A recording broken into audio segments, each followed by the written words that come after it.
తుఫాన్ కారణంగా విశాఖలో పరిస్థితి మామూలుగా లేదు. ఇక మోంతా తుఫాను పలు చోట్ల విధ్వంసాన్ని సృష్టించింది. వాగులు వంకలు ఉధృతంగా ప్రవహిస్తున్నాయి.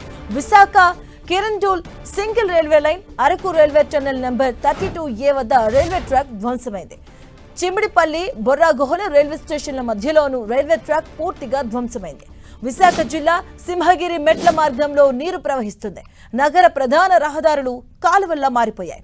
విశాఖ జిల్లా గంభీరం జలాశయం నుండి దిగువకు ప్రవహిస్తున్న నీరు.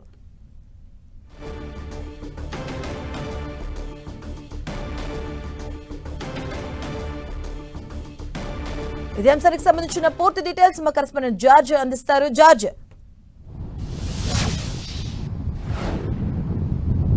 గడిచిన 24 గంటల్లో మోందా తుఫాన్ అనేది విశాఖ జిల్లా పైన తీవ్ర ప్రభావం చూపిందనే చెప్పుకోవాలి. ఎందుకంటే గడిచిన 24 గంటల్లో చూసుకున్నట్లయితే కనుక ఆనందపురంలో అత్యధికంగా దాదాపుగా 21 సెంటీమీటర్ల వరకు కూడా వర్షపాతం అనేది నమోదైంది. మిగిలిన చోట్ల కూడా చూసుకున్నట్లయితే కనుక 10 నుంచి 20 సెంటీమీటర్ల వరకు కూడా వర్షపాతం నమోదైంది. ఈ నేపథ్యంలోనే భారీ వర్షాలు సైతం కూడా కురిసిన నేపథ్యంలో రోడ్లన్నీ కూడా జలమయం పడింది. పలు చోట్ల సైతం కూడా చెట్లన్నీ విరిగి పడిపోయాయి. మరికొన్ని చోట్ల గోడకూల పరిస్థితులు అయితే నెలకొని ఉంది.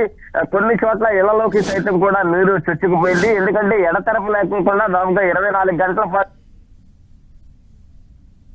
వర్షం కురిసిన నేపథ్యంలో మరొక వైపు జలాశయాలన్నీ కూడా నిండి కుండలా మారిన పరిస్థితి. ఈ నేపథ్యంలో ప్రమాదకర స్థాయికి ఆ జలాశయాలు నిండడంతో ఇటు గంభీరం, తాండవ, మేఘాద్రి గడ్డకు సంబంధించి నీటినన్నింటిని కూడా దిగువకు విడుదల చేశారు. మరొక వైపు శారద, వరాహ నదులకు సంబంధించి నదుల నీటిని సైతం కూడా దిగువకు విడుదల చేసి అక్కడ ఉన్న ప్రజలను సైతం కూడా అప్రమత్తం చేయడం జరిగింది. అయితే ఎడతెరపులేగిన కురిసిన వర్షాల కారణంగా చూసుకున్నట్లయితే కనుక పంట నష్టాలు అయితే ఎక్కువగా వాటిల్లే అవకాశం అయితే ఎక్కువగా కనిపిస్తూ ఉంది.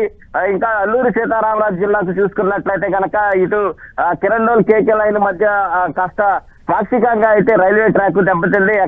వెంటనే అక్కడ హుటాహుటీన అయితే రైల్వే అధికారులు అయితే చర్యలు ప్రారంభించారు. మరొక వైపు తూర్పు కోస్తా రైల్వే సైతం కూడా ఈ ట్రైన్స్ అన్నిటిని కూడా రేపటి వరకు కూడా క్యాన్సిల్ చేసిన పరిస్థితి అయితే ఉంది. ప్రస్తుతం చూసుకున్నట్లయితే కనుక ఈ మోందా తుఫాను అనేది బలహీనపడి తుఫానుగా మారుతుంది. రాగల 6 గంటల్లో తీవ్ర వాయుగుండంగా మారే అవకాశం ఉంది. అయితే దీని ప్రభావం ప్రస్తుతం చూసుకున్నట్లయితే కనుక గాలుల వేగం అనేది ఎక్కువగా ఉంది. ముఖ్యంగా ఈ గాలుల వేగం 30 నుంచి 40 కిలోమీటర్ల వేగంతో తీరం వెంబడి వీస్తూ ఉంది. అయితే రాగల 3 గంటల్లో చూసుకున్నట్లయితే కనుక ఇటు Srikakulam, west Godavari, Eluru, NTR, Krishna, Guntur, Palnadu, Bapatla, Prakasam and Potti Sriramulu, Nellore districts ఈ జిల్లాల్లో 1-2 చోట్ల భారీ నుంచి అతి భారీ వర్షాలు, మిగిలిన చోట్ల కూడా మోస్తారు వర్షాలు అయితే కురిసే అవకాశం ఉన్నట్లు వాతావరణ శాఖ అయితే చెబుతూ ఉంది.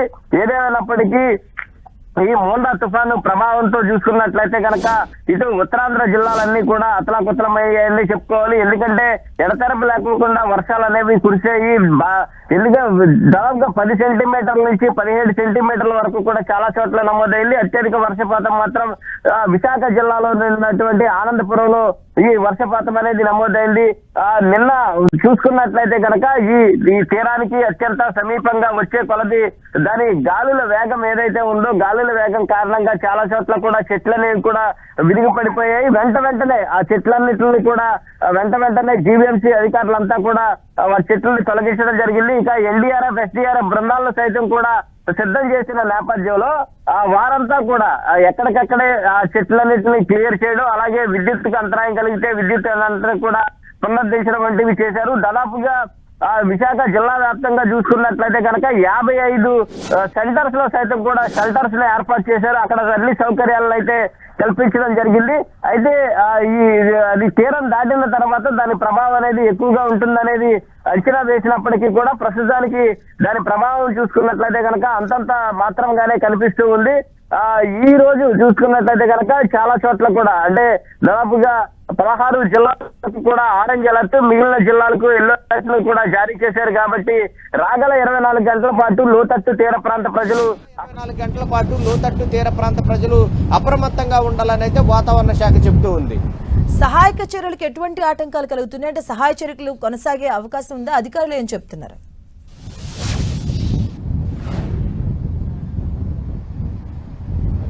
ఈ తుఫాను ప్రభావం అనేది చూసుకున్నట్లయితే కనుక నిన్న 9 గంటల నుంచి దీని ప్రభావం అనేది ఇటు ఉత్తరాంధ్ర జిల్లాల్లో తగ్గుతూ రావడం జరిగింది. ప్రస్తుతానికి చూసుకున్నట్లయితే కనుక అన్ని చోట్ల కూడా ఎక్కడైతే చెట్లు విరిగిపడిపోయా ఆ చెట్లన్నింటిని కూడా నిన్నే తొలగించడం జరిగింది.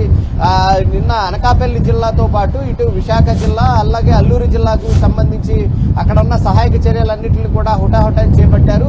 అయితే ప్రస్తుతానికి అయితే ఏదైతే ఇప్పుడు బొర్రా గుహ దగ్గర నుంచి ఆ కేకే లైన్ ప్రాంతం ఏదైతే ఉంటుందో ఆ ప్రాంతాల్లో ట్రాక్ పాక్షికంగా దెబ్బతిన్న నేపథ్యంలో అక్కడ మాత్రమే సహాయక చర్యలు చేపడుతూ ఉన్నారు. ఎందుకంటే అక్కడ ఎగువన కురుస్తున్న వర్షాల కారణంగా ఆ నీరంతా కూడా ట్రాక్ మీద నుంచి ప్రవహిస్తూ ఉంది. ఆ ట్రాక్ నీరంతా కూడా క్లియర్ అయిన తర్వాత అక్కడ మరలా ట్రాక్ ను పునరుద్ధరించి రైలు రాకపోకల్లో అయితే పునరుద్ధరించే అవకాశం కనిపిస్తూ ఉంది. ఏదేమైనప్పటికీ రేపటి వరకు కూడా ఆ ట్రైన్స్ అన్నింటినీ కూడా అటు కిరండోల్ నుంచి విశాఖపట్నం నుంచి కిరండోల్ వెళ్లే రైళ్లన్నింటినీ కూడా ప్రస్తుతానికైతే రద్దు చేశారు.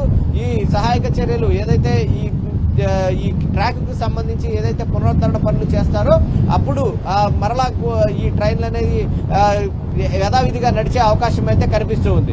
మరొక వైపు ఇప్పటికే చాలా మంది ప్రజలను సైతం కూడా పునరావాస కేంద్రాలకు తరలించారు. పునరావాస కేంద్రాలకు తరలించిన వారి అందరినీ కూడా వారికి ఇళ్లకు కూడా వెళ్లవచ్చు అనేది అధికారులు తెలియజేయడం జరిగింది. ఈ నేపథ్యంలోనే కొంతమంది ఆ సహాయక పునరావాస కేంద్రాల్లో ఉంటూ ఉన్నారు. మరి కొంతమంది వాళ్ళ ఇళ్లకు చేరుకుంటూ ఉన్నారు.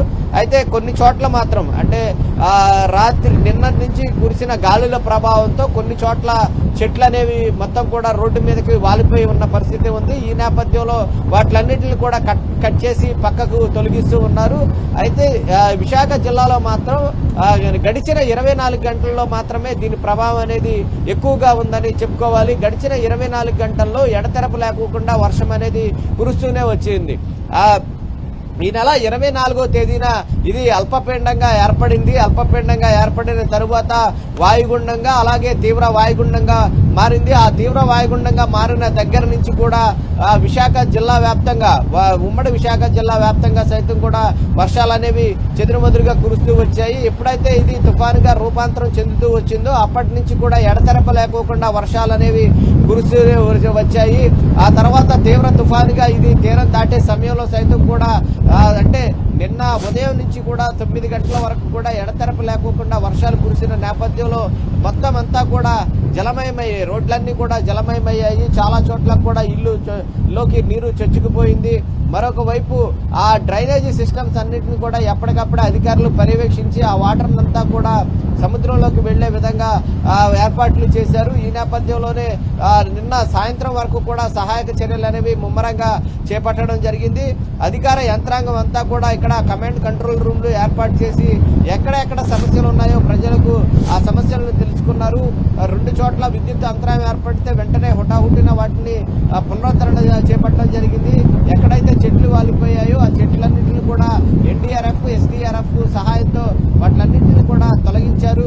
దాదాపుగా ఇటు నేవీ సైతం కూడా సహాయక చర్యలు అందించేందుకు కూడా సిద్ధం చేసింది. 2 హెలికాప్టర్లతో పాటు సామాగ్రిని సైతం కూడా తరలించేందుకు నేవీ సైతం కూడా రంగంలోకి దిగింది. అయితే ఇది నర్సాపూర్ వద్ద తీరాన్ని దాటినట్టు వాతావరణ అధికారులు తెలపడం జరిగింది. అయితే దీని ప్రభావం అంతంత మాత్రంగానే ఉండడంతో అందరూ ఊపిరి పీల్చుకున్నారు. సహజంగా తుఫాన్లు తీరం దాటే సమయంలో చూసుకున్నట్టయితే కనుక 100 నుంచి 120 కిలోమీటర్ల వేగంతో గాలులు వీస్తాయి. ఈ నేపథ్యంలో చాలా వరకు కూడా దెబ్బతినే అవకాశం ఉంటుంది. చెట్లు కూలిపోవడం, పంట నష్టాలు రావడం, అలాగే విద్యుత్ స్తంభాలు విరిగిపోవడం, కమ్యూనికేషన్ వ్యవస్థ దెబ్బతింటం వంటివి జరుగుతూ ఉంటాయి. ఆ బౌండరీస్ కు సంబంధించి అదే ఏర్పడుతుందని భావించినప్పటికీ ఇక్కడ అలాంటి పరిస్థితి అయితే లేదనే చెప్పుకోవాలి. Thank you judge.